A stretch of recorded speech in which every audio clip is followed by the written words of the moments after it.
So students, today we are going to discuss another important topic that is related with the nephrotic syndrome. ठीक है बच्चों, तो previous lecture के अंदर हमने नेफ्रिटिक सिंड्रोम को डिस्कस किया था। आज इंशाल्लाह हम नेफ्रोटिक सिंड्रोम को स्टार्ट करेंगे और इसको आज हम वाइंड अप भी करेंगे। ठीक है, इसको इंशाल्लाह आज हम वाइंड अप कर लेंगे, चाहे जितनी मर्जी इसके अंदर डिजीजेज हैं हम जल्दी जल्दी ना इसको कैचअप कर लेते हैं। क्योंकि इससे जो रिलेटेड बेसिक कंसेप्ट हैं वो हमने कहाँ पर रीनल के अंदर ऑलरेडी मैं आपको बता चुका हूँ। क्या पैथोफिजियोलॉजी होती है, क्या पैथोजेनेसिस होती है, किस तरह हमारे पास जो पोडोसाइट्स होते हैं वो डैमेज होते हैं, वो सारी बातें हम बेसिक के अंदर डिस्कस कर चुके हैं। ठीक है, तो अगर आपने वो वाली वीडियो नहीं देखी तो आप पहले ना उसको जाकर देख लें, फिर इंशाल्लाह आपको मेडिसिन ईजिली समझ आएगी। मैं इसलिए आपको कहता हूँ मेडिसिन को ज्यादा मुश्किल नहीं है अगर आपकी बेसिक स्ट्रॉन्ग है। तो बच्चों सबसे पहले sir what is the nephrotic syndrome. तो बच्चों नेफ्रोटिक सिंड्रोम आपने सबसे पहले याद रखना है कि ऐसा सिंड्रोम जिसके अंदर क्या होता है, there is a loss of protein, the syndrome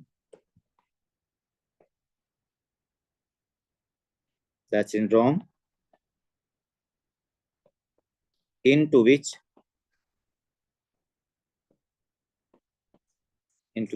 there is loss of more than 3.5 gram protein into urine.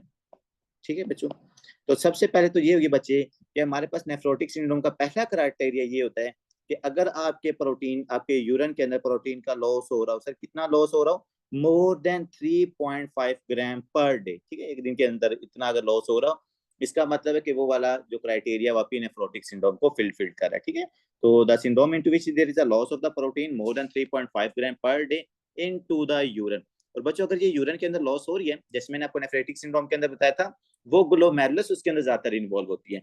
जो आपका नेफ्रोटिक सिंड्रोम होता है ना बच्चों, इसके अंदर जो आपके ग्लोमेरुलस फिल्ट्रेशन बैरियर का जो तीसरा पार्ट है ना, पोडोसाइट्स और बेसमेंट मेम्ब्रेन, ये इसके अंदर ज्यादातर ये वाली जो एरियाज होती है ये डैमेज होता है। अगर मैं यहाँ पर ड्रा करूँ ना आपकी, एक तरफ हम ग्लोमेरुलस को ड्रा कर लेते हैं, ये देखें, ठीक है बच्चों, ये आपका ग्लोमेरुलस।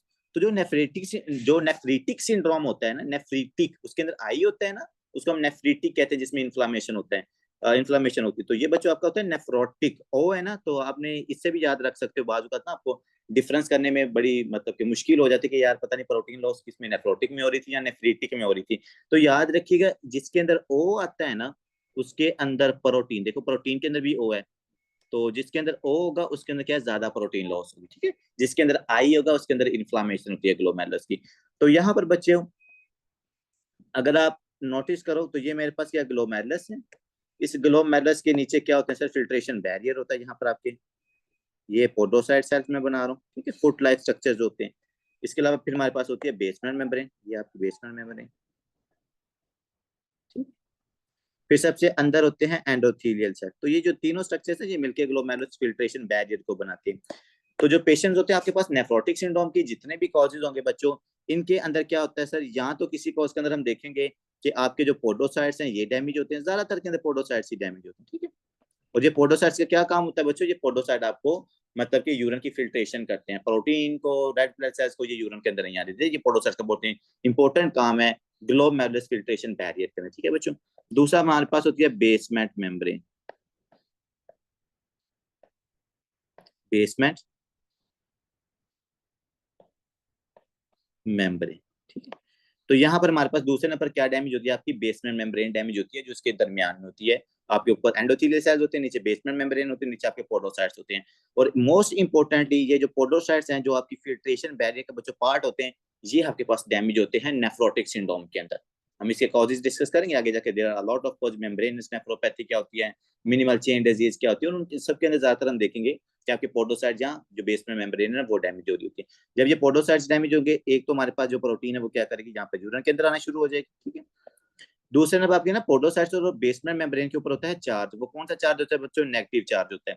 ये नेगेटिव चार्ज ना आपकी प्रोटीन के ऊपर भी नेगेटिव चार्ज होता है ना, तो बेसमेंट मेम्ब्रेन के ऊपर भी नेगेटिव चार्ज होता है। तो ये जो चार्ज होते हैं ना नेगेटिव नेगेटिव एक दूसरे को रिपेल करते हैं, इसलिए प्रोटीन जो होती है आपकी यूरिन के अंदर नॉर्मली नहीं आती।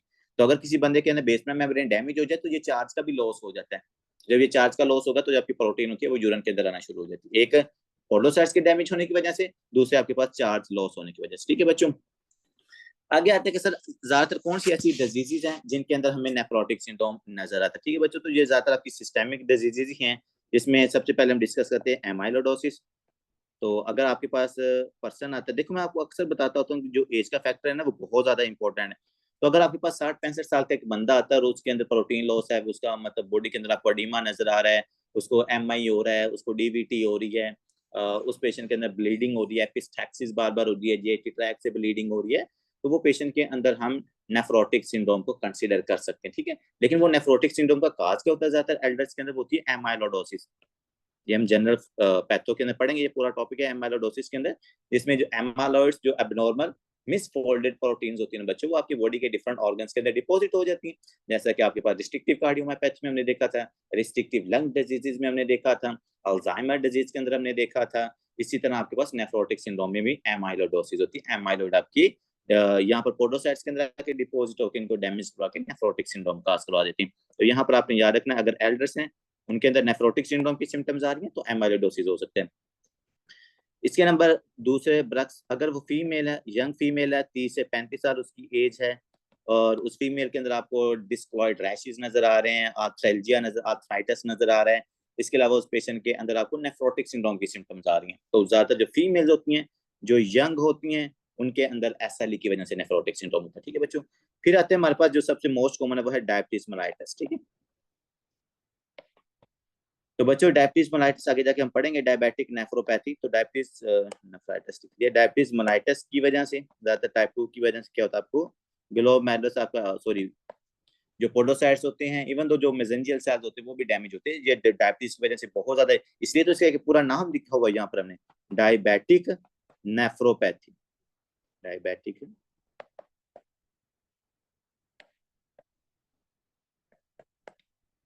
Diabetic nephropathy. ठीक है बच्चों, तो इसलिए ज्यादातर जो पेशेंट, कल शायद ये आई थिंक अफीफा ही जिक्र करी थी, हाइपर फिल्ट्रेशन का आपने वर्ड यूज किया था, तो मैंने आपको बताया था कि बच्चों जो हाइपर फिल्ट्रेशन वाला कंसेप्ट होता है ना, वो आपके पास डायबिटीज वाले पेशेंट्स के अंदर होता है, जिनके अंदर डायबिटीज होती है, ग्लूकोज ज्यादा होती है, वो ग्लूकोज क्या करवाती है, ज्यादा फिल्ट्रेशन करवाती है आपकी ग्लोमेरुलस की। जब वो ज्यादा फिल्ट्रेशन होती है तो उनके हमारे पास डैमेज होने का चांस ज्यादा होता है, और जब उनके अंदर डैमेज हो जाता है तो they can cause the nephrotic syndrome. ठीक है, इसकी एक पूरी पैथोफिजियोलॉजी जो हमने डिस्कस की हुई है बेसिक्स के अंदर। आगे आते हैं कि सर जो पेशेंट्स होते हैं हमारे पास नेफ्रोटिक सिंड्रोम के, इनके अंदर सिम्टम्स किस तरह की आ सकती हैं, क्लिनिकल फाइंडिंग्स क्या होती हैं। देखो सिंपल सी बात है, कंसेप्ट अगर आपको याद है तो कोई ज्यादा मुश्किल नहीं है कि पेशेंट की सिम्टम को याद रखना। सबसे पहले हमने क्या देखा था सर, पेशेंट के अंदर प्रोटीन का लॉस हो रहा है, तो पहले मैं लिख सकता हूँ यहाँ पर हाइपर प्रोटीन यूरिया। ठीक है, प्रोटीन के अंदर हमारे पास ज्यादा प्रोटीन लॉस हो रही है, हाइपर प्रोटीन यूरिया। और कितनी प्रोटीन लॉस होनी चाहिए, मोर देन 3.5 ग्राम पर डे। ठीक है, तो बच्चे अगर आपकी प्रोटीन यूरिन के अंदर लॉस हो रही हो तो सर इसका क्या, इससे क्या नुकसान होगा, मेरी जो ब्लड सर्कुलेशन के अंदर प्रोटीन है ना, जो आपकी ब्लड सर्कुलेशन के अंदर बच्चों प्रोटीन है, वो ब्लड सर्कुलेशन की प्रोटीन कम हो जाएगी। और अगर ब्लड सर्कुलेशन की प्रोटीन कम हो जाएगी तो मैं कह सकता हूँ कि सर इस पेशेंट को हाइपो प्रोटीनीमिया हो गया। क्या हो गया इसको, हाइपो प्रोटीनीमिया, कि इसकी ब्लड सर्कुलेशन के अंदर प्रोटीन कम हो गई है इसकी, क्योंकि ज्यादातर जो प्रोटीन है वो यूरिन के अंदर लॉस हो रही है। तो बच्चों जब हाइपोप्रोटीनीमिया होता है तो पेशेंट के अंदर आपको कैसी सिम्टम नजर आती है सर, पेशेंट के अंदर हमें एडिमा वाली सिम्टम्स नजर आती है, क्योंकि जो एल्ब्यूमिन प्रोटीन होती है वो ऑनकोटिक प्रेशर को मेंटेन करती है। तो यहाँ पर हम सबसे पहले आपकी एल्ब्यूमिन प्रोटीन को ही लॉस करते हैं। तो जब एल्ब्यूमिन प्रोटीन लॉस हो जाएगी, ऑनकोटिक प्रेशर नहीं रहेगा, तो पेशेंट के अंदर हमें एडिमा नजर आएगा। ठीक है जी, जैसे आपको पेरिऑर्बिटल एडिमा नजर आ सकता है, पेरिफेरल एडिमा नजर आ सकता है, ठीक है, लोअर लिम्स एडिमा आपको नजर आ सकता है, लोअर लिम्स एडिमा आपको नजर आ सकता है। आपको इस पेशेंट के अंदर एनासार का नजर आ सकता है ना, सार का मतलब कि फ्लूइड अकेमुलेशन या एडिमा इनटू योर एब्डोमेन। ठीक है, तो ये आपको एडिमा वाली सिम्टम पेशेंट के अंदर नजर आएंगे, और ये क्यों है, प्रोटीन के लॉस होने की वजह से। दूसरे नंबर बच्चों प्रोटीन लॉस हो रही है तो पेशेंट के अंदर हमें वेट लॉस भी मिलेगा, क्योंकि जो उसके बॉडी मास है वो बॉडी मास हमारे पास गेन नहीं हो रहा, प्रोटीन लॉस हो रही है। इसके अलावा बच्चों चूंकि इस पेशेंट के अंदर आपकी ग्लोमेरुलस और ग्लोमेरुलस फिल्ट्रेशन बैरियर के अंदर क्या हो रही है, डिस्ट्रक्शन, इंजरी हो रही है, तो उस इंजरी की वजह से आपके पास जो रेनिन है, जो आपके जक्सा ग्लोमेरुलर सेल्स होते हैं ना, वो रेनिन को रिलीज करना शुरू हो जाते हैं, क्योंकि वहां पर एबनॉर्मेलिटी हो रही है, इंजरी हो रही है इतनी ज्यादा सेल्स की ना, तो वो एबनॉर्मली एक्टिवेट होकर ग्लोमेरुलर सेल्स क्या करते हैं, रेनिन को रिलीज करते हैं। रेनिन क्या करती है, रास मैकेनिज्म को एक्टिवेट करती है, जब रास मैकेनिज्म एक्टिवेट होता है तो it can cause the hypertension in this patient, ठीक है।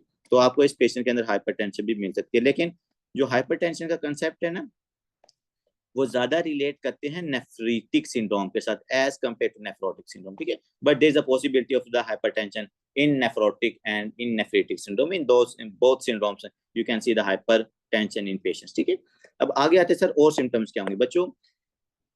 इस पेशेंट के अंदर हुई है प्रोटीन लॉस, बात को जरा समझिएगा। जब प्रोटीन का लॉस होता है ना, तो आपका लीवर क्या करता है कि जितनी भी आपकी प्रोटीन्स होती हैं वो तो आपका लीवर बनाता है। तो जब प्रोटीन का लॉस होता है तो लीवर को क्या जाता है, नेगेटिव फीडबैक देता है कि भाई प्रोटीन बना। अब लीवर बेचारा एक तो वो एल्ब्यूमिन प्रोटीन को बना रहा है, फाइब्रिनोजिन्स को बना रहा है, कोलोटिंग फैक्टर्स को बना रहा है, एंटीबॉडीज को बना रहा है, मतलब कि वो डिफरेंट टाइप्स के प्रोटीन्स को बनाना शुरू कर देता है। अब उनमें से बच्चे जो आपकी एल्ब्यूमिन प्रोटीन होती है वो तो कहाँ पर लॉस हो रही है, आपके यूरिन के अंदर लॉस हो रही है, ठीक है। लेकिन इसके कंपैरिजन में जो दूसरी प्रोटीन्स होती हैं, लेट्स सपोज मैं कहता हूँ जो फाइब्रिनोजिन प्रोटीन है, या जो हमारे पास कोआगुलेशन प्रोटीन, जो आपके कोआगुलेटिंग फैक्टर्स होते हैं, वो भी तो आपके पास प्रोटीन होती है ना।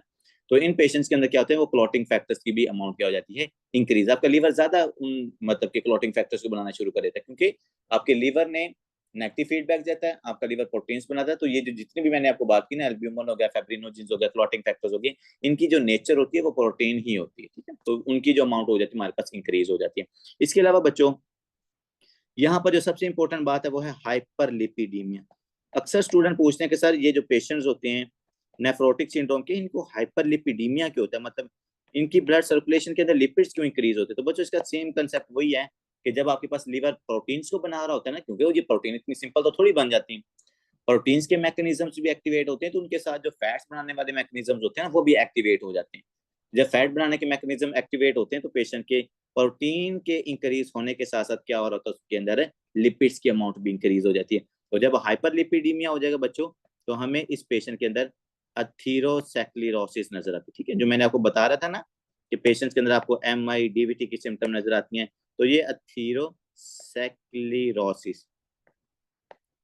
अथीरोसेक्लेरोसिस क्यों होने बचे, क्योंकि आपके पास फैट्स की अमाउंट ज्यादा हो रही है, आपका लीवर ज्यादा फैट्स बना रहा है। इसीलिए तो जो पेशेंट नेफ्रोटिक सिंड्रोम के होते हैं ना, ये MI की सिम्टम, DVT की सिम्टम, इवन इस्कीमिक स्ट्रोक की सिम्टम के साथ भी प्रेजेंट करते हैं। तो ये अपने बहुत इंपॉर्टेंट कंसेप्ट है, ये जरूर याद रखना, हाइपरलिपिडीमिया वाला। इसके अलावा बच्चों मैंने आपको बताया था कि क्लॉटिंग फैक्टर ज्यादा आपका लीवर बनाता है, जिसको हम क्या कहते हैं, हाइपर कोएगुबिलिटी स्टेट, ठीक है। हाइपर कोएगुबिलिटी, हाइपर कोएगुलोपैथी लिख लो।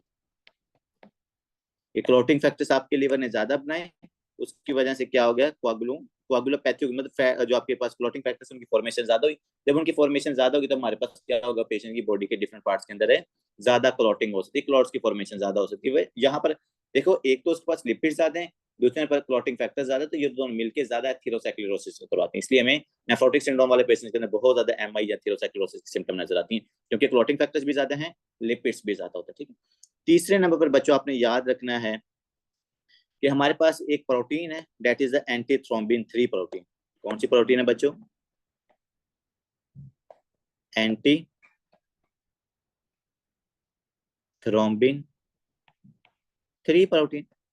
तो बच्चों ये जो एंटी थ्रोम्बिन 3 प्रोटीन है, ये भी क्या होती है, ये यूरिन के अंदर लॉस हो जाती है, क्योंकि प्रोटीन यूरिया हो रहा है ना, तो ये प्रोटीन भी क्या होती है, यूरिन के अंदर लॉस हो जाती है। जब यूरिन के अंदर आप एंटी थ्रोम्बिन 3 प्रोटीन को लॉस करोगे, तो एंटी थ्रोम्बिन 3 का काम होता है क्लोट्स को तोड़ना। अब एक तो थीरोसेक्लेरोसिस, हाइपरकोएगुबिलिटी की वजह से फैट्स आपके पास जो थीरोसेक्लेरोसिस है वो ज्यादा हो रही है, ज्यादा क्लॉट्स बन रहे हैं। दूसरे नंबर पर जो आपकी बॉडी कंपनसेटरी के तौर पे एंटी थ्रोम्बिन्स को बना के उनको उनकी ब्रेक डाउन करवाती थी, वो एंटी थ्रोम्बिन भी आपके यूरिन के अंदर लॉस होगी, ठीक है। तो ये तीनों फैक्टर्स एक बात की तरफ आपको लेके जा रहे हैं कि नेफ्रोटिक सिंड्रोम वाले पेशेंट्स के अंदर आपको अथीरोसेक्लेरोसिस बहुत ज्यादा नजर आती है, ठीक है बच्चों। ये चीज आपने यहाँ पर याद रखनी। अब आते हैं कि सर जो पेशेंट होता है हमारे पास नेफ्रोटिक सिंड्रोम का, इसका हमने डायग्नोज कैसे करना होता है। तो डायग्नोज के लिए सिंपल सी चीजें आपने इस्तेमाल करनी है। सबसे पहले आपने यूरिनालाइसिस करवानी है उस पेशेंट के अंदर। सबसे पहला टेस्ट क्या करना है, आपने यूरिन की स्टडी करनी है, यूरिनालाइसिस। जब आप ये उसकी यूरिन की स्टडी या यूरिनालाइसिस करोगे तो आपको क्या मिलेगा, मोर than 3.5 gram protein per day. इतनी प्रोटीन उसकी यूरिन के अंदर क्या हो रही है, लॉस हो रही है। तो अब ये वाली प्रोटीन को ना, मतलब कि काउंट करने की डिफरेंट टेक्निक्स होती हैं। कोई इसको 24 आवर यूरिन को मतलब कलेक्ट करते रहते हो 24 आवर के अंदर, देखते हैं कि भाई कितनी प्रोटीन लॉस हुई है।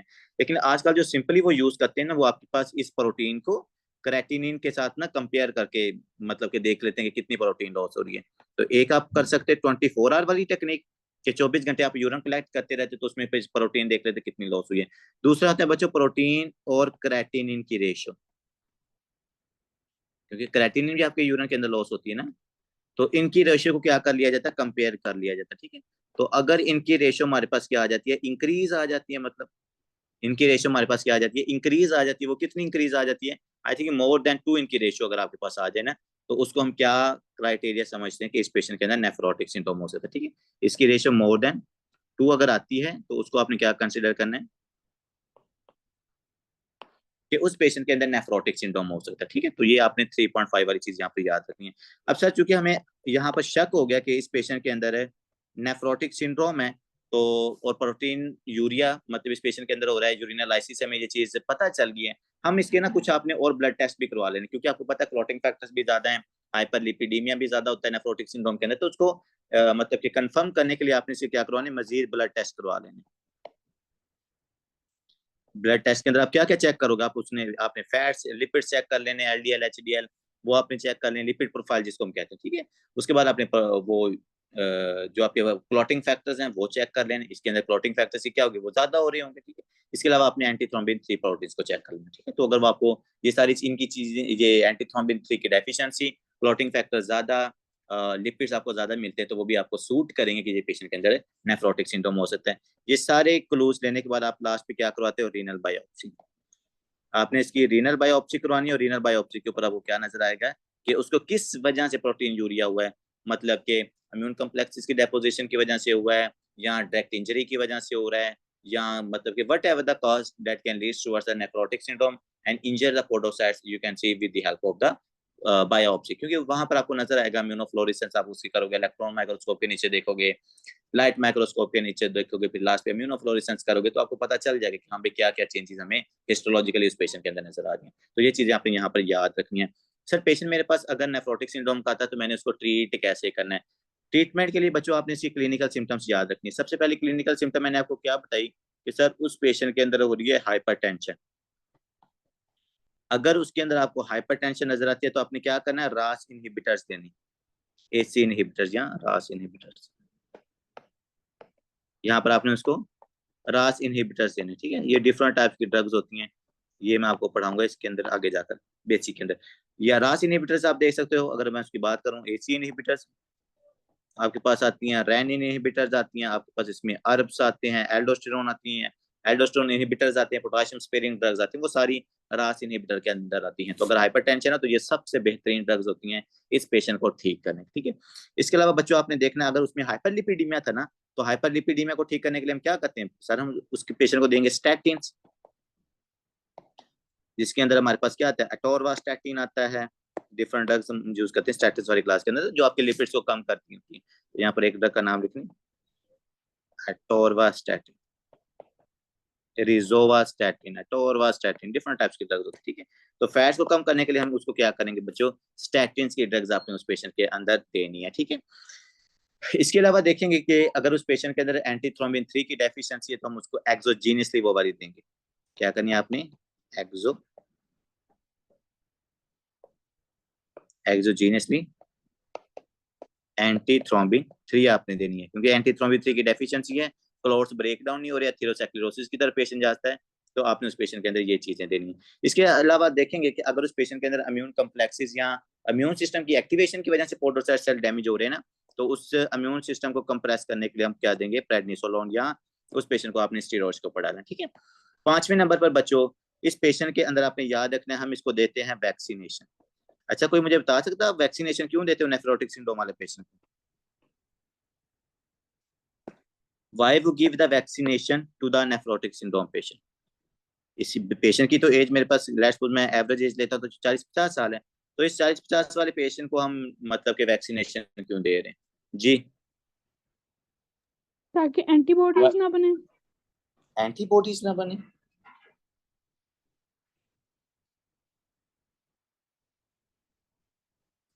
मैडम एंटीबॉडीज तो हम चाहते हैं बने, आप कह रहे हैं ताकि एंटीबॉडीज ना बने। Why we are giving vaccinations to the patient of nephrotic syndrome?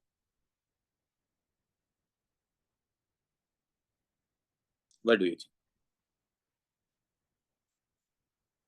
बच्चे इस पेशेंट को हम वैक्सीनेशन इसलिए देते हैं क्योंकि यहाँ पर आपकी प्रोटीन लॉस हो रही है, तो जो आपकी एंटीबॉडीज होती है ना बच्चे, वो उनकी नेचर भी प्रोटीन होती है, ठीक है। तो आपकी एंटीबॉडीज यहाँ पर लॉस हो जाती हैं, तो जब एंटीबॉडीज आपकी लॉस होती है तो नेफ्रोटिक सिंड्रोम वाले पेशेंट के अंदर रिकरेंट इन्फेक्शन का चांस होता है। तो ज्यादातर जो इन्फेक्शन होते हैं वो आपको स्ट्रेप्टोकोकस निमोनिया की वजह से होती है इस पेशेंट को, तो हम उस पेशेंट को स्ट्रेप्टो निमोनिया की वैक्सीनेशन देते हैं। ज्यादातर इसी की ना वैक्सीनेशन दी जाती है, क्योंकि हमें पता है पेशेंट की एंटीबॉडीज लॉस हो चुकी हैं, इसको बार बार इससे इन्फेक्शन हो सकता है, उसको प्रिवेंट करने के लिए हम इस पेशेंट को एंटीबॉडीज वैक्सीनेशन देते हैं, ठीक है। ये चीज आप यहाँ पर याद रखनी। नेक्स्ट बच्चों, अब हम कॉजेज डिस्कस करते हैं नेफ्रोटिक सिंड्रोम के। सर नेफ्रोटिक सिंड्रोम के क्या क्या कॉजेज हो सकते हैं, बच्चों के अंदर क्या कॉज है नेफ्रोटिक सिंड्रोम का, एल्डर्स के अंदर क्या है, फीमेल्स के अंदर क्या है, मेल्स के अंदर क्या है, तो वो सारे कॉजेज को हम यहाँ पर डिस्कस करते हैं, जैसे हमने नेफ्रोटिक सिंड्रोम के अंदर भी डिस्कस किया था। तो सबसे पहले बच्चों आते हैं मिनिमल चेंज डिजीज, जो सबसे पहले एनआरई के अंदर एमसीक्यू ज्यादातर पूछे जाते हैं ना, मैं आपको वो जरा बता देता हूँ। पहला जो एमसीक्यू पूछा जाता है वो है कि बच्चों के अंदर नेफ्रोटिक सिंड्रोम का सबसे बड़ा काज क्या है, वो हमारे पास है मिनिमल चेंज डिजीज। हाँ जी, बच्चों के अंदर most common cause of nephritic syndrome क्या था जी doctor Saba? What is the most common cause of nephritic syndrome in childrens? Sir post infectious. कौन सा पोस्ट इन्फेक्शियस? स्ट्रेप्टोकोकस। पूरा नाम बताएं उसको। Post infectious streptococcus glomerulonephritis. Post streptococcus glomerulonephritis हम उसको कहते हैं, ठीक है जी। तो वो बच्चों के अंदर होता है अगर नेफ्रिटिक सिंड्रोम हो जाए। अगर बच्चों में नेफ्रोटिक सिंड्रोम होगा बच्चों, तो हमारे पास उसका मोस्ट कॉमन काज क्या होगा, that is a minimal change disease, ठीक है जी। ये मिनिमल चेंज डिजीज बच्चों क्या होता है कि इस पेशेंट के अंदर हमें पता नहीं होता किस वजह से, इसको इडियोपैथिक बताया जाता है, या जिन बच्चों के अंदर एंसिड्स वगैरह हम यूज करते हैं, या जिनके अंदर कैंसरियस कोई कैंसर होता है, जैसे कि वो आपके पास ब्लड कैंसर होते हैं, ल्यूकीमिया हो गया, लिम्फोमा हो गया, अगर उनमें से लिम्फोमा तो नहीं, ल्यूकीमिया ही हम कहेंगे उसको, ब्लड कैंसर हो जाए, या पेशेंट एंसिड्स यूज कर रहा है, या मोस्ट ऑफ द केसेस के अंदर हमें पता ही नहीं होता कि बच्चे के अंदर क्यों नेफ्रोटिक सिंड्रोम हो रहा है, उसको हम कहते हैं idiopathic nephrotic syndrome in childrens. तो अगर बच्चों में जो सबसे पहले अगर बच्चों में नेफ्रोटिक सिंड्रोम आ रहा है, तो बच्चों का कॉमन काज क्या है, मिनिमल चेंज। यहाँ पर उन्होंने लिखा भी है the most common cause of nephrotic syndrome in the children. Aetiology इसकी क्या है सर? इटियोलॉजी उन्होंने बताई कि इडियोपैथिक है, हमें पता नहीं है किस वजह से ये मिनिमल चेंज जो या पोडोसाइट्स वो डैमेज हो रहे हैं, लेकिन बच्चों के अंदर होता है और उसको नेफ्रोटिक सिंड्रोम हो रहा है। ज्यादातर बताते हैं कि जो इसके सेकेंडरी कॉजेज हैं, वो सेकेंडरी कॉजेज क्या है, या तो वो बच्चा अगर एनसिड यूज करता है तो एनसिड यूज करने वाले बच्चों के अंदर हमें नेफ्रोटिक सिंड्रोम नजर आ रहा है, या अगर किसी बंदे के अंदर हॉड्जकिन लिम्फोमा है, ठीक है जी, कौन सा लिम्फोमा है, हॉड्जकिन, या यहाँ पर आप ल्यूकीमिया भी लिख सकते हो इसके साथ ना। तो अगर किसी बंदे में हॉड्जकिन लिम्फोमा है या ल्यूकीमिया है, तो उन बच्चों के अंदर भी हमें मिनिमल चेन डिजीज नजर आती है, that can cause the nephrotic syndrome in children. बच्चे आपके पास प्रेजेंट कैसे करते हैं सर? बच्चे ज्यादा प्रेजेंट करते हैं एडिमा के सिम्टम के साथ, क्योंकि देखो बच्चों की जो स्किन होती है वो ऑलरेडी सॉफ्ट होती है, तो अगर उनके अंदर ऑनकोटिक प्रोटीन कम होगी, तो उनके अंदर जो एडिमा की सिम्टम है ना, ये बड़ी प्रोमिनेंट हो जाती है। तो अगर बच्चा आपको एडिमा की सिम्टम के साथ आता है ना बच्चों, तो उसके अंदर आपने नेफ्रोटिक सिंड्रोम को जरूर याद रखना, ठीक है। इसके अलावा हमने उसका डायग्नोस करना, तो डायग्नोस करने के लिए मैंने आपको क्या बताया था कि आपने उसकी बायोप्सी लेनी है। बायोप्सी के ऊपर आपने बायोप्सी के किस किस के अंदर देखना है, लाइट माइक्रोस्कोप के अंदर देखते हैं और इलेक्ट्रॉन माइक्रोस्कोप के अंदर देखते हैं, ठीक है। यहाँ पर उन्होंने लिखा हो इलेक्ट्रॉन में, हाँ ये लिखा हो, इसीलिए मैं आपको कहता हूँ फर्स्ट एड ये बहुत अच्छी चीजें लिखी थी। यहाँ पर मुझे स्टिल याद है कि जो मिनिमल चेन डिजीज वाला टॉपिक था, उन्होंने सबसे पहली वाली, जब आप देखोगे ना, उन्होंने लिखा होगा लाइट माइक्रोस्कोप, फिर इलेक्ट्रॉन माइक्रोस्कोप, फिर इम्यूनोफ्लोरेसेंस, सॉरी, तो उन्होंने एक चीज लिखी होगी कि जब आप लाइट माइक्रोस्कोप के नीचे बायोप्सी जो इसकी आपने ली है ना, जब आप उसको लाइट माइक्रोस्कोप के नीचे देखोगे तो बच्चों वो आपको नॉर्मल नजर आता है, ठीक है। लाइट माइक्रोस्कोप के नीचे आपको कोई चीज नजर नहीं आती थी, यहाँ पे उन्होंने लिखा है अपीयर्स नॉर्मल। इलेक्ट्रॉन माइक्रोस्कोप के नीचे देखोगे तो आपको क्या नजर आएगा, effacement of the epithelial foot processes, और वो एपिथेलियल फुट प्रोसेसेस कौन सी हैं आपके? पोडोसाइट सेल्स हैं कि सर जो पोडोसाइट था, जो उनकी फिल्ट्रेशन थी, जो फिल्ट्रेशन वाले उनका स्ट्रक्चर था, वो हमारे पास क्या हो जाता है, डिस्ट्रॉय हो जाता है, उनकी आपस में इफेसमेंट हो जाती है, ठीक है। जब उनकी आपस में इफेसमेंट होगी, they are not properly doing the filtration, so it can lead towards the nephrotic syndrome in children, ठीक है। सर इसका ट्रीटमेंट कैसे बच्चों, ये बहुत इंपॉर्टेंट एमसीक्यू है, इसको लिख लीजिए। अगर बच्चों के अंदर नेफ्रोटिक सिंड्रोम हो रहा है तो उसका मोस्ट कॉमन ट्रीटमेंट बच्चों होता है स्टीरॉइड्स, कॉर्टिकोस्टेरॉइड्स, याद रखिएगा, क्योंकि ये आपको आगे हेल्प भी करेगा एक डिफरेंशियल डायग्नोज बनाने के लिए। तो आपने यहाँ पर भी स्टीरॉइड्स बच्चे के अंदर दे देंगे। आगे आते हैं बच्चों फोकल सेगमेंटल ग्लोमेरुलोनेफ्राइटिस।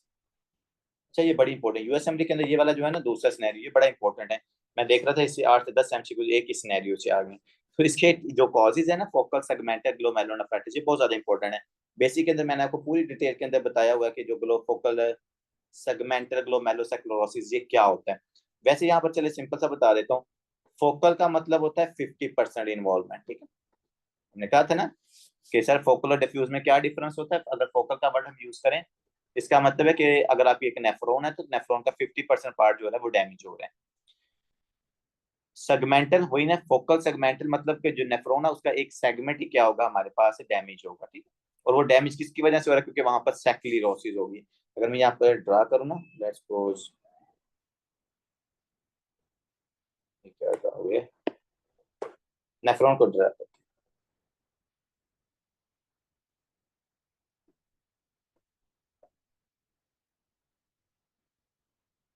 ये कोई आपकी जो नेफ्रॉन है इट लुक्स लाइक दिस।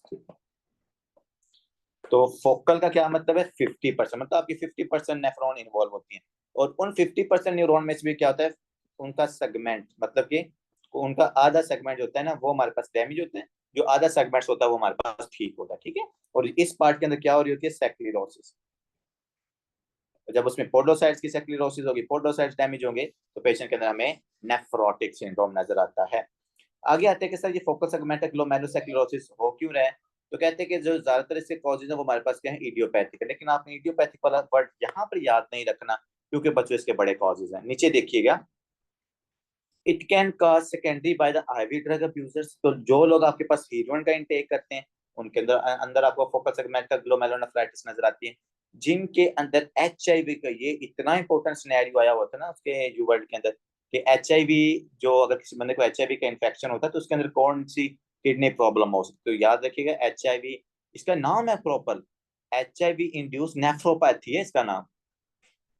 जैसे डायबिटिक नेफ्रोपैथी होती है ना, इसी तरह एचआईवी इंड्यूस नेफ्रोपैथी है। और एचआईवी इंड्यूस नेफ्रोपैथी से कौन सी सिम्टम आएगी, फोकल सेगमेंटल ग्लोमेरुलोनेफ्राइटिस।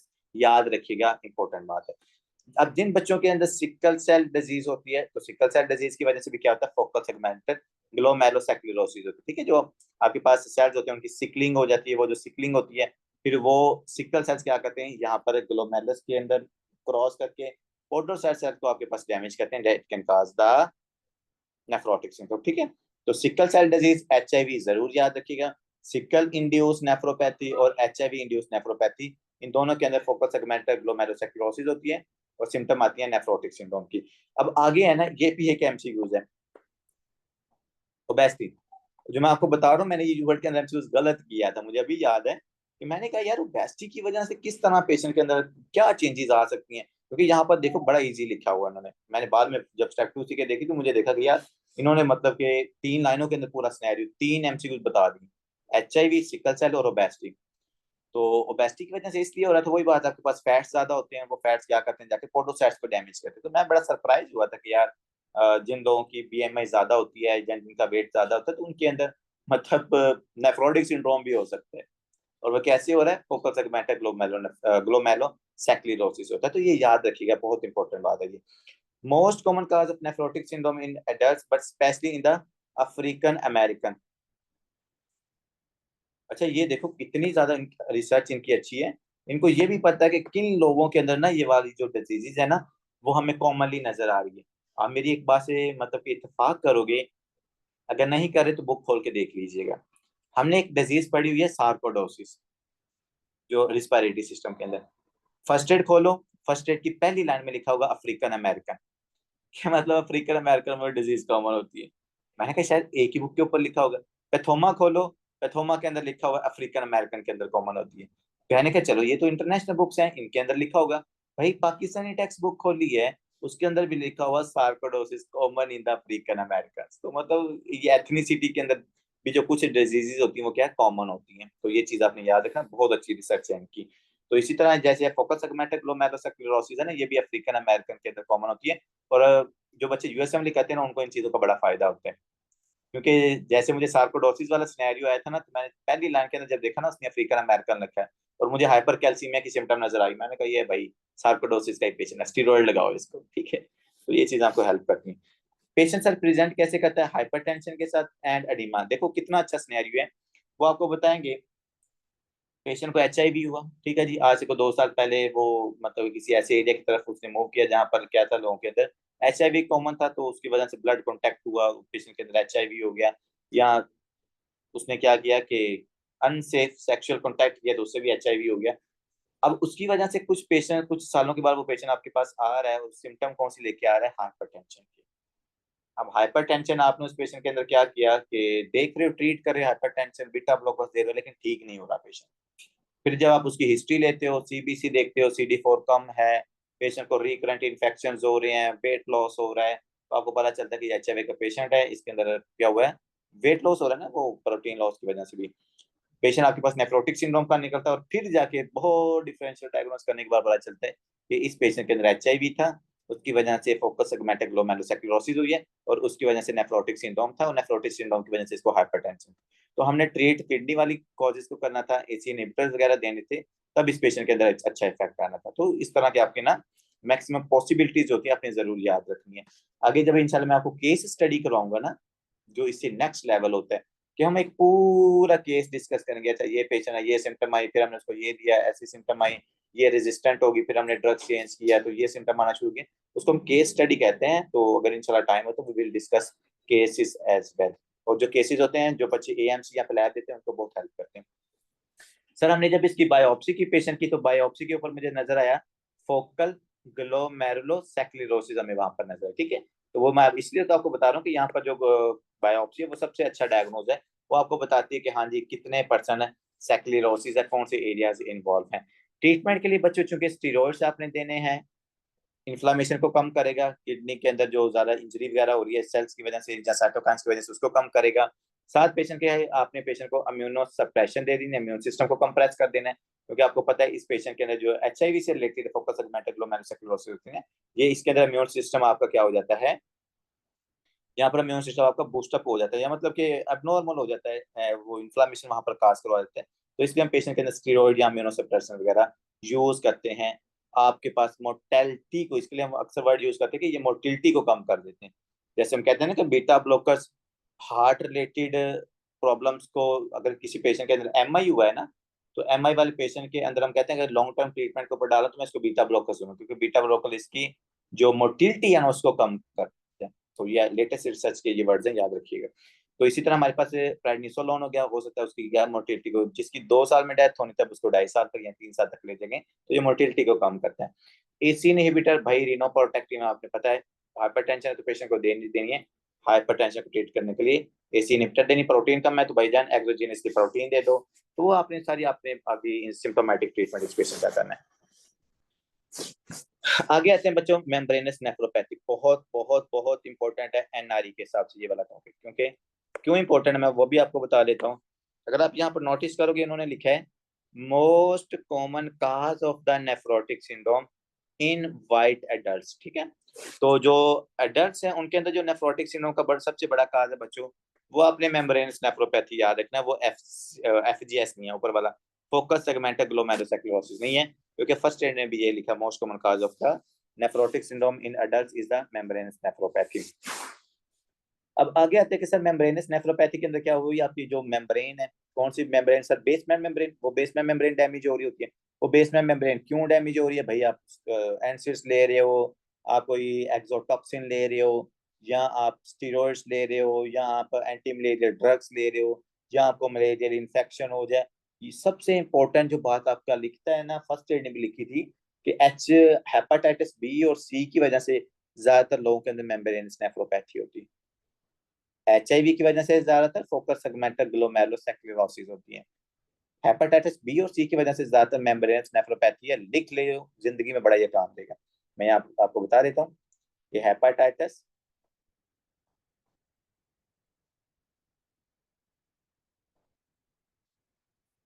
बी और हेपेटाइटिस सी, जो पेशेंट हेपेटाइटिस, और आपको पता है बी और सी के कितने यहाँ पर इनफेक्ट कॉमन है, लोग पेशेंट्स कितने कॉमन है, तो इनके अंदर अगर आपको किडनी से रिलेटेड सिम्टम आएंगे ना बच्चों, तो वो ज्यादातर मेम्ब्रेनस नेफ्रोपैथी होगी। ठीक है, ये बात आप यहाँ पे याद रखें। May be secondary to the solid malignancies, वही है कैंसर की वजह से हो सकता है। इन्फेक्शन में ये लिखा हुआ एचपीवी लिखा हुआ ना, मलेरिया। उसके बाद बच्चों ऑटोइम्यून डिजीज, मैंने आपको एक चीज बताई हुई थी ना, जिसके आपने अगर कॉजेज याद रखने हो ना, तो infection, autoimmune diseases, drugs and उसके बाद कैंसर्स। तो ये 4 कॉजेज आपने याद रखने होते हैं। जैसे यहाँ पर भी देखो, कैंसर भी आ गया है, इन्फेक्शन भी आ गया है, ऑटोइम्यून डिजीज भी आ गई है, ड्रग्स भी आ गए। ये एनसीड और गोल्ड। तो अगर पूछा जाए कि बंदा ने गोल्ड का इंटेक कर रहा है या उसका गोल्ड के साथ एक्सपोजर हो रहा है, तो उस पेशेंट के अंदर कौन सी किडनी डैमेज हो सकती है, तो वो हमारे पास मेम्ब्रेनस नेफ्रोपैथी। अच्छा, ये वैसे चीज पॉसिबल है कि गोल्ड का लोग मतलब कि लोग खाते तो नहीं है ना गोल्ड, तो इसकी वजह से कैसे मेम्ब्रेनस नेफ्रोपैथी कैसे हो सकती है? What do you think? जो कि अगर गोल्ड उन्होंने माइंस में काम करते हो सर। गोल्ड माइनिंग में काम करते होंगे बच्चे, गोल्ड माइनिंग वो इस तरह की तो थोड़ा होती है कि वो जो माइंस होती हैं उनमें सारा गोल्ड होता है। पता है आपको वो कितने हम कितने माउंटेन्स होते हैं, उनमें से कोई कुछ ग्राम्स जाकर, कभी आपने गोल्ड की माइनिंग देखी किस तरह होती है? कोई बात तो सुना, जी। हम इतने अमीर ही नहीं है कि पता चल सके। असल में इसका पता क्या होता है, आप लोगों ने देखा, वो कहते हैं इसने सोने के दांत लगवाए हुए हैं या, तो जिनके अंदर ये गोल्ड प्लेटिंग टीथ होती है ना, या गोल्ड प्लेटेड कॉफी यूज करते हैं, जैसे अरेबिक लोग इस्तेमाल करते हैं, तो इनके अंदर ये चीज पॉसिबल हो सकती है कि वो गोल्ड का इंटेक करेंगे, that can lead towards the membranous nephropathy. ठीक है बच्चों, presents with a severe NSR का वही बात है, एडिमा के साथ पेशेंट आएगा। Nephrotic syndrome has the highest rate of the thrombosis like related to the severity of the protein loss. ठीक है, वही प्रोटीन लॉस होगी पेशेंट के अंदर, थ्रोम्बोसिस होगी, अथेरोस्क्लेरोसिस होगी। बच्चों ये देखो कितना सिंपल यहाँ पर लग रहा है, तो लेकिन मैं आपको रिलेट करके अक्सर बताता हूँ कि अगर नेफ्रोटिक सिंड्रोम है तो पेशेंट आपके पास एमआई की सिम्टम के साथ आ रहा होगा, डीवीटी के साथ आ रहा होगा, स्कीमिक स्ट्रोक के साथ आ रहा होगा। तो आपने एक बात जरूर याद रखनी है, अगर स्कीमिक स्ट्रोक के साथ पेशेंट आ रहा है तो काज क्या है। मैं इसलिए तो आपको कहता हूँ कि भाई रिस्क फैक्टर को देखा करो, काज को देखा करो। अगर काज को ठीक करोगे तो पेशेंट की सिम्टम्स क्या होंगी, दोबारा उसको वो वाली कंडीशन नहीं होगी। अब पेशेंट आपके पास एमआई के साथ आया है, आपने उसको मोना सोना जो उसका मैनेजमेंट है दी है, 3 हफ्ते बाद पेशेंट फिर आपके पास एमआई के साथ आ गए। क्यों? क्योंकि आपने भाई इतनी जहमत ही नहीं की कि भाई एमआई हुआ क्यों है इसको। कोई उसकी लिपिड प्रोफाइल करवाते, कोई उसके आरएफटी करवाते, कोई एलएफटी करवाते, ताकि आपको पता चलता कि पेशेंट को साथ को मोबिलिटी भी है, मतलब नेफ्रोटिक सिंड्रोम भी था, उसकी वजह से इसको एमआई हो रहा है, क्योंकि इसके जो एंटी थ्रोम्बिन प्रोटीन है वो लॉस हो रही है, क्लॉटिंग फैक्टर ज्यादा बन रहे हैं, लिपिड्स ज्यादा बन रहे हैं। तो मैंने उन चीजों को कम करना है। ठीक है, अब आगे आते हैं बच्चों के, इसकी आपने बायोप्सी लेनी है, और बायोप्सी के ऊपर आपको क्या चीजें नजर आती हैं। सबसे इंपॉर्टेंट एमसीक्यूज है, ये एमएलई का भी इंपॉर्टेंट एमसीक्यूज है, ये आपकी एनआरई का भी है। Spike and dome appearance on immunofluorescence, कि अपने आपने बायोप्सी ली और बायोप्सी के ऊपर आपको स्पाइक एंड डोम अपेयरेंस नजर आती है। तो बच्चों ये जो स्पाइक एंड डोम अपेयरेंस है, ये मेम्ब्रेनस नेफ्रोपैथी के अंदर नजर आती है। फर्स्ट एड के अंदर भी ये लिखा हुआ था, यहाँ पर भी लिखा हुआ है। तो मैं आपको कह रहा हूँ 70-80% हम मेडिसिन ऑलरेडी पढ़ चुके हैं, और इवन तो इससे ज्यादा डिटेल में वहां पर हमने पढ़ा हुआ है।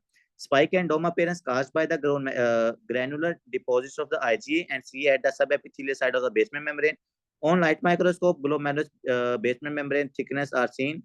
एंटी फॉस्फोलिपिड, हाँ ये एंटीबॉडी आ गई। ये एंटीबॉडी मैं ढूंढ रहा था, मुझे मिल नहीं रही थी, तो यहाँ पर लिखी हुई है।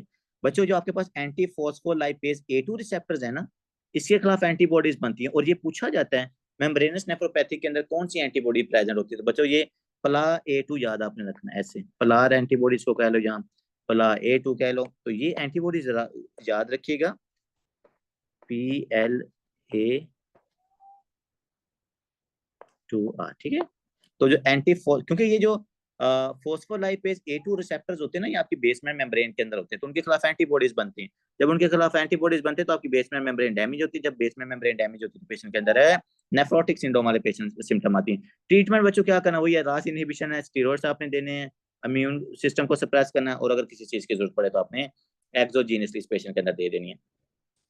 आगे आते हैं डायबिटिक नेफ्रोपैथी, कि सर पेशेंट मेरे पास डायबिटिक है, तो डायबिटिक वाले पेशेंट के अंदर जो नेफ्रॉन्स हैं वो किस तरह की होती हैं, डैमेज होती हैं, and it's very very important. Diabetic nephropathy is very important. Diabetic nephropathy होती कैसी है, मैंने आपको वहां पर बताया था, हाइपर फिल्ट्रेशन होती है, मिजेंजियल जो होती है वहां पर मिजेंजियम आपकी डैमेज होती है, आपके पास जो बेसमेंट मेम्ब्रेन है ये डैमेज, जो पोडोसाइट सेल्स हैं ये डैमेज होते हैं, ठीक है। और ये सारा क्यों हो रहा है, हाइपर फिल्ट्रेशन की वजह से। हाइपर फिल्ट्रेशन बच्चों हम क्यों ये वर्ड यूज करते हैं, क्योंकि जो ग्लूकोज है वो यूरिन के अंदर आ रही है, जब ग्लूकोज आपके यूरिन के अंदर आएगी ना, तो ज्यादा ग्लूकोज की वजह से जो वाटर होगा वो अट्रैक्ट होकर यूरिन की तरफ आ जाएगा, आपका ब्लड वॉल्यूम कम हो जाएगा। जब यूरिन की तरफ आएगा तो वहां से देखो फिल्ट्रेशन ज्यादा कर रहा है ना, ग्लूकोज की वजह से ज्यादा ब्लड वॉल्यूम की फिल्ट्रेशन हो रही है, तो वो हाइपर फिल्ट्रेशन होने की वजह से इंजरी होती है। यहाँ पर जो पोडोसाइट सेल्स होते हैं ना वो डैमेज होते हैं, बेसमेंट मेम्ब्रेन डैमेज होती है, मिजेंजियम में थिकनेस इंक्रीज हो जाती है। इवन जो आपके एफरेंट आर्ट्यूल जो इफरेंट आर्ट्यूल्स है ना वो भी डैमेज होती हैं, और उनके अंदर पूछा जाता है ज्यादा कौन डैमेज होता है, तो इफरेंट आर्ट्यूल ज्यादा डैमेज होते हैं।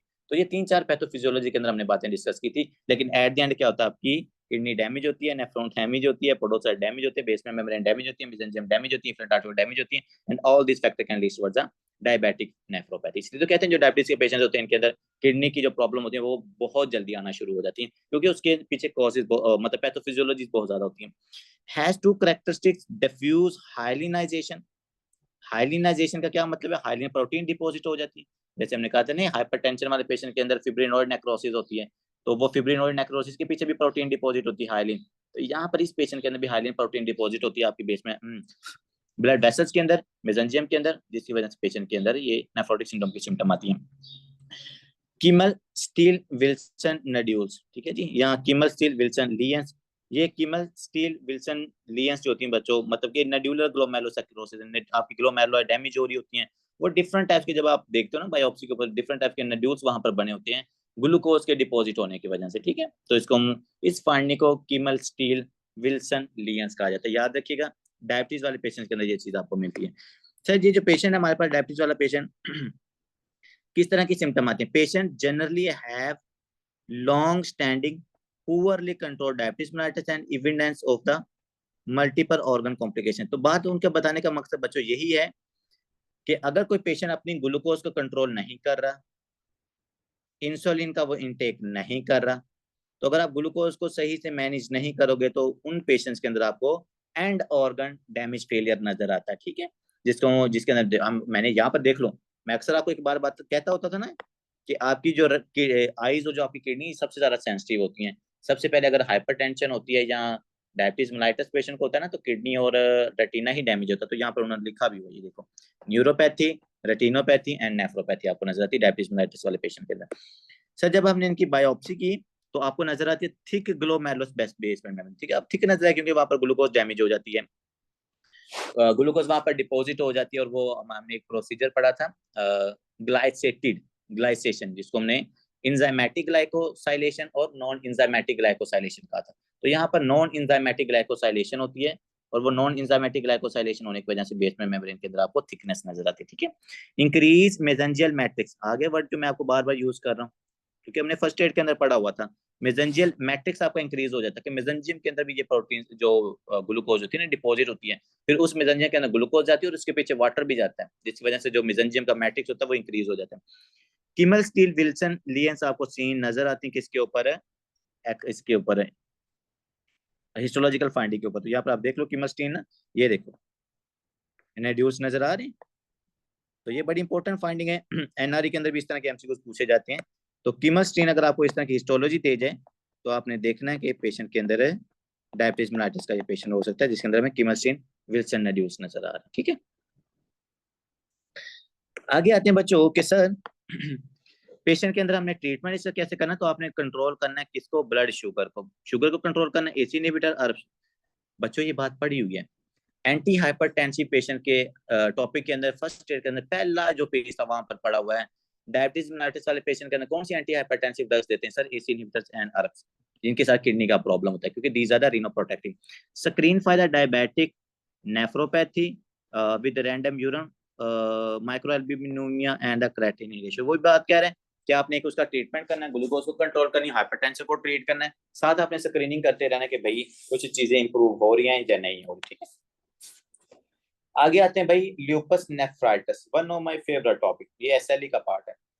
तो ल्यूपस नेफ्राइटिस, अब एसएलई के अंदर बच्चों होता क्या है सर, एसएलई हमें पता है कि ऑटोइम्यून डिजीज है, और ऑटोइम्यून डिजीज के अंदर क्या होता है, एंटीबॉडीज बनती हैं।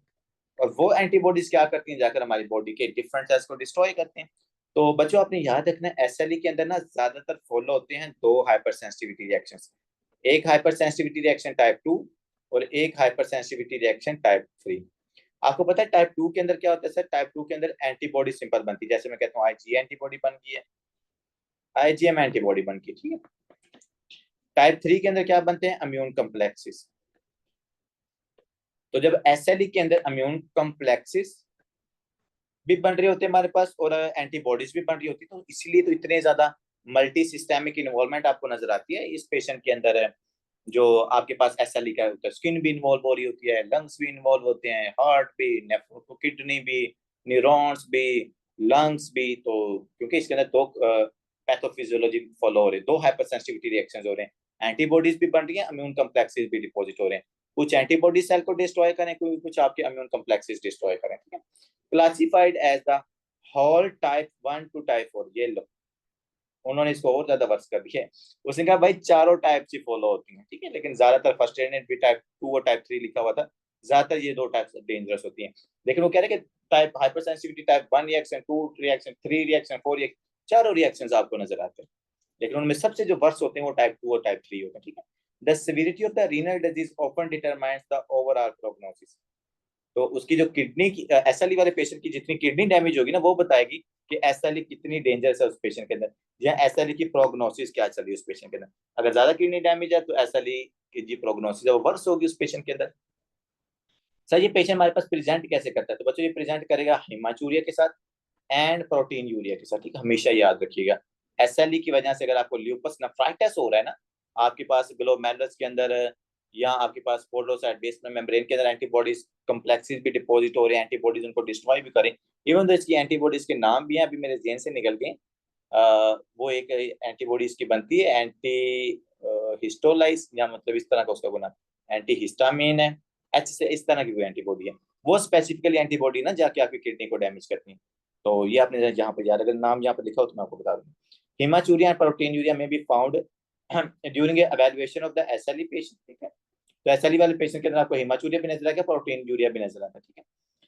इसके अलावा सर पेशेंट के अंदर आपको हाइपरटेंशन, वही बात जो हम कह रहे हैं, एडिमा आपको नजर आएगा, lupus nephritis is often associated with the severe nephrotic levels of the protein urea, so it is the nephritis that often presents with nephrotic syndrome.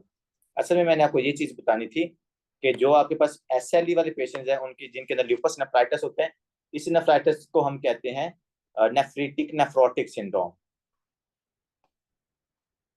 एक आपके पास नेफ्रीटिक सिंड्रोम होता है, एक आपके पास नेफ्रोटिक सिंड्रोम होता है, फिर आपके पास होता है नेफ्रीटिक नेफ्रोटिक सिंड्रोम।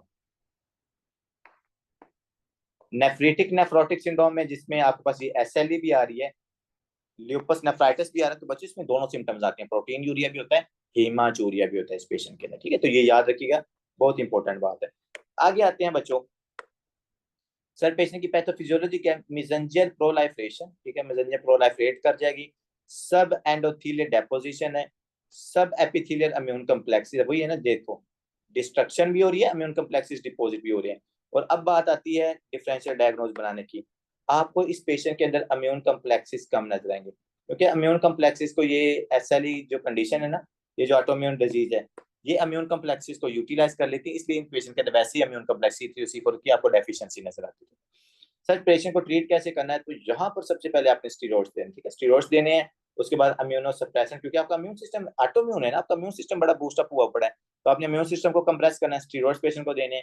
हाइपरटेंशन है तो पेशेंट को आपने रास इनहिबिटर ड्रग्स देने, ठीक है। तो ये हमारे पास ल्यूपस नेफ्राइटिस। अब बच्चों आते हैं कि हमारे पास एक दो कंडीशन और डिस्कस कर लेते हैं, इनमें से हम एक को डिस्कस करेंगे और दूसरे ऑलमोस्ट सिमिलर, को ज्यादा फर्क नहीं है, तो ये हम यहाँ पर इसको वाइंड अप कर लेते हैं। अब बात आती है आपके पास रीनल एमाइलोडोसिस, ठीक है। रीनल एमाइलोडोसिस के अंदर क्या होगा? आपके पास सर एल्डर पेशेंट होगा, एमाइलॉइड बनेंगे, वो एमाइलॉइड जाके आपके पास वो बेसमेंट मेम्ब्रेन को, पोडोसाइट को डैमेज करेंगे, और पेशेंट के अंदर कौन सी सिम्टम्स आएंगी? नेफ्रोटिक सिंड्रोम वाले पेशेंट्स, नेफ्रोटिक सिंड्रोम की सिम्टम आएंगी।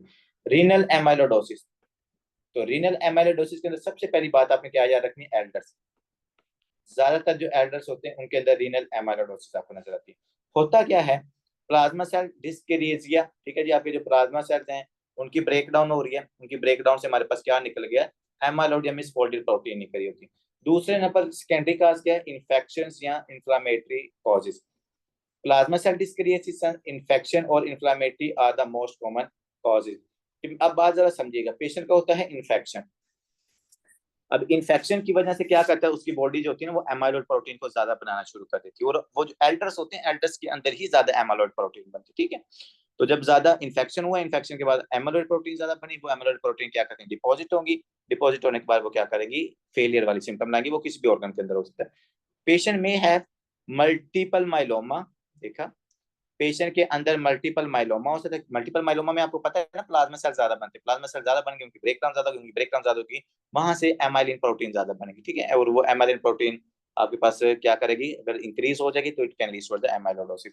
क्रोनिक इन्फ्लामेटरी डिजीज, तो बच्चों टीबी हो या रिमाटोइड आर्थराइटिस हो, इनके अंदर साइटोकाइन्स रिलीज होते हैं ना, ऑटोइम्यून इन्फ्लामेटरी कंडीशंस हैं, तो हमारे पास साइटोकाइन्स रिलीज होते हैं। वो साइटोकाइन्स क्या करते हैं, एमाइलोइड प्रोटीन की प्रोडक्शन को ज्यादा कर देते हैं। तो यहाँ पे मैं लिखता हूँ साइटोकाइन्स रिलीज होते हैं,